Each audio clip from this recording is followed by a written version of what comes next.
On May 25, 2025, something happened that caught the attention of governments around the world. China moved 32 cargo containers to Iran across a distance of 10,400 kilometers, and it did not use a single ship.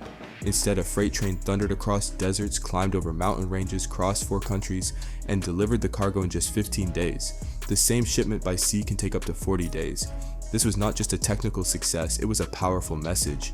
For years, one of America's strongest tools against countries like Iran was not military force, it was economic pressure.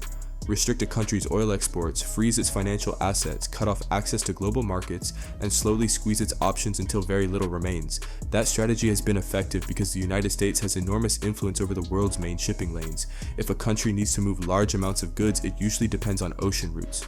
Iran tried again and again to loosen that grip, but each effort faced major obstacles until one quiet freight train showed that the ocean is no longer the only path. China has now created a land route that runs entirely across territory beyond the reach of Western naval power. The shipment reached Iran without relying on the US dollar, opening a major new trade channel. A system that took decades to build now faces a serious challenge, and this is only the beginning. By the end of this video, you will see how this railway came together, what it could mean for Iran's economy, and why China's ambitions stretch far beyond one rail line. A 5-country expansion is already underway, an Arctic route is being developed in parallel, and a long-term strategy is taking shape to redirect global trade patterns. This railway may be just the first move. To understand why China pushed so hard to build this route, you need to look at one narrow waterway in Southeast Asia, a hidden choke point that quietly affects trade around the world. Most people have never heard of it, but billions depend on it every single day. It is called the Strait of Malacca, and this narrow stretch of water may be the most important trade choke point on Earth. Located between Malaysia and Indonesia, it serves as a crowded gateway between the Indian Ocean and the Pacific. More than 94,000 ships pass through it every year, including oil tankers, container ships, and massive cargo vessels carrying the goods and energy that keep the global economy moving. For China, this route is far more than important, it is an economic lifeline. Roughly 80% of China's imported oil flows through this single passage. Nearly every sector of the country depends on a stable energy supply, and that supply is heavily tied to one narrow corridor. That is an enormous strategic risk. If the Strait of Malacca were disrupted for even a short period, the economic consequences could be severe. Some estimates suggest losses of tens of millions of dollars, with longer disruptions potentially affecting factories, fuel deliveries, and everyday life across the world's second largest economy. More than 1 billion people depend on that supply chain continuing without interruption. This is the vulnerability that has concerned Chinese planners for years. Since 2019, the United States has maintained access for its naval vessels to facilities in Singapore, which sits near the entrance to the Strait of Malacca. In a major conflict, that location could become strategically significant, raising fears in Beijing that one critical route could be put under intense pressure almost overnight. The challenge is that there are very few practical alternatives at sea. The Lombok and Sunda Straits can be used as backup routes, but both are much longer and lack the infrastructure to absorb the full volume of traffic that currently passes through Malacca. Redirecting a meaningful portion of China's oil imports through those routes would require years of port expansion, investment, and logistical changes. China wanted a trade corridor that would be harder to disrupt through naval pressure, sanctions, or maritime choke points. That is why attention turned to overland routes, and Iran became a key part of that strategy. The railway no one expected to matter this much. On paper, building a rail connection from China to Iran may sound simple. In reality, it meant tackling some of the toughest terrain on the planet. Trains had to cross vast deserts where shifting sand can bury infrastructure, mountain ranges in earthquake-prone regions, and extreme temperatures that can damage steel and crack concrete. This was not just another rail project, it was a high-stakes engineering and geopolitical gamble. And the route does not pass through just 1 or 2 countries.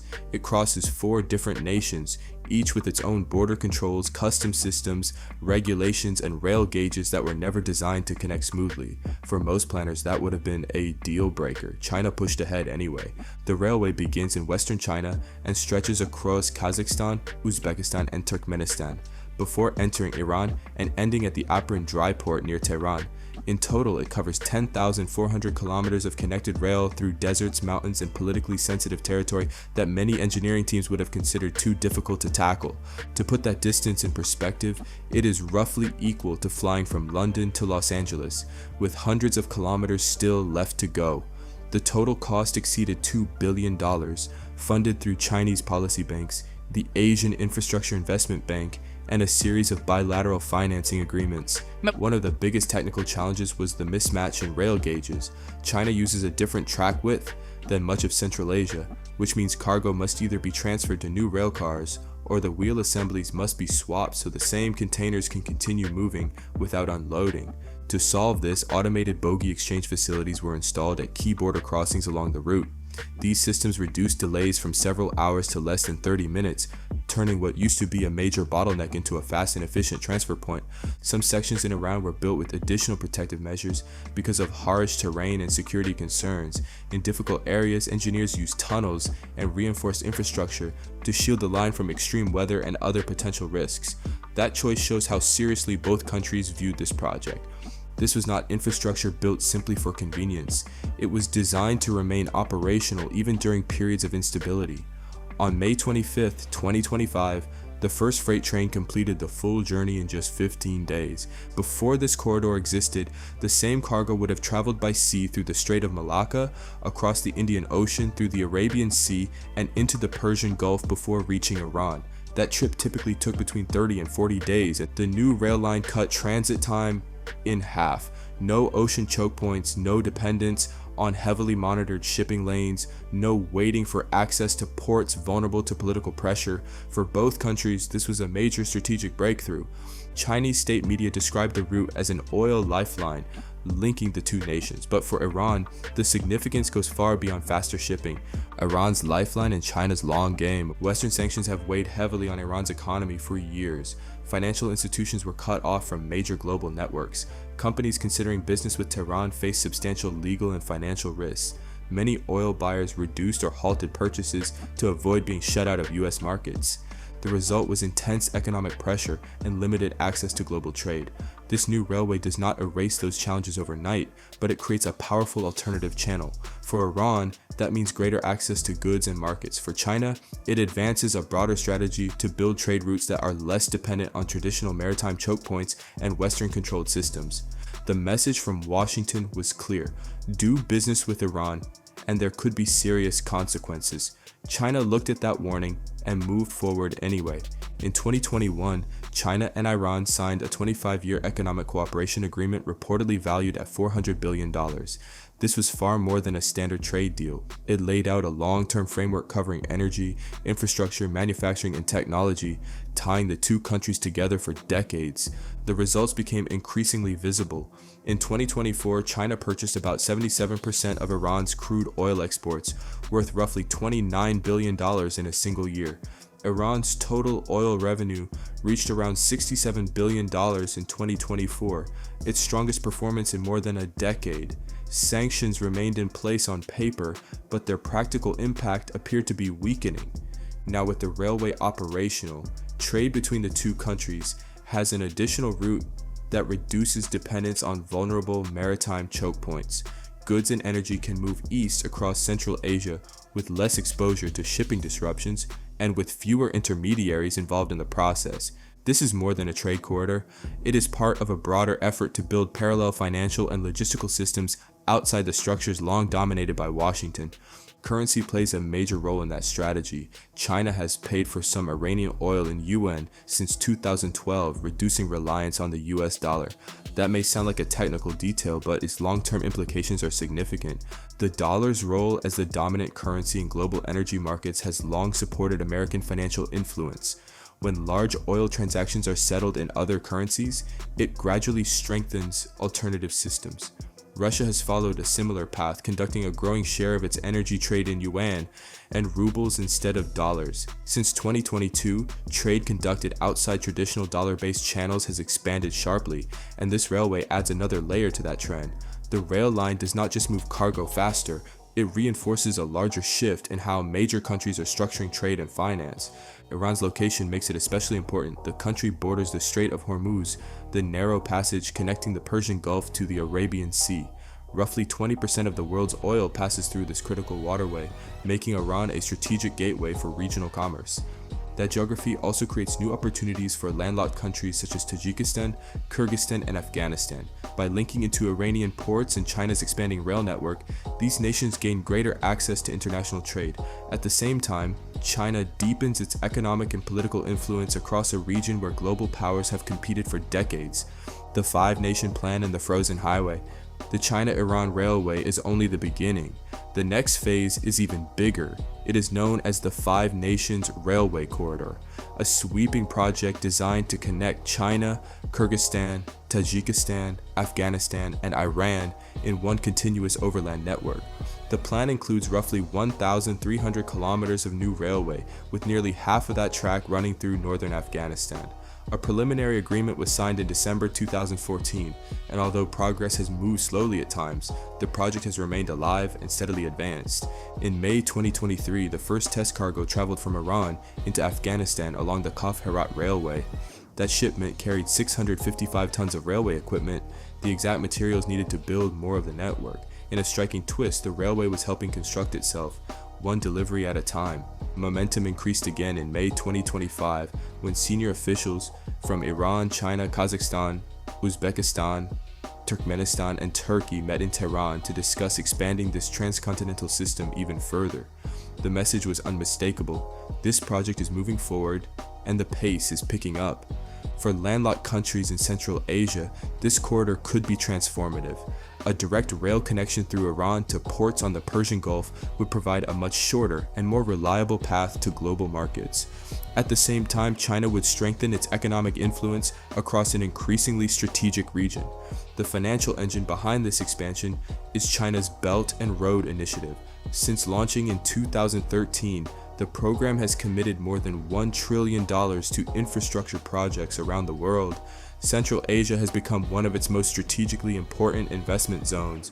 Many of these agreements include long repayment periods and broader economic partnerships tied to infrastructure development. This gives China a durable presence in countries that have had limited access to large-scale external investment.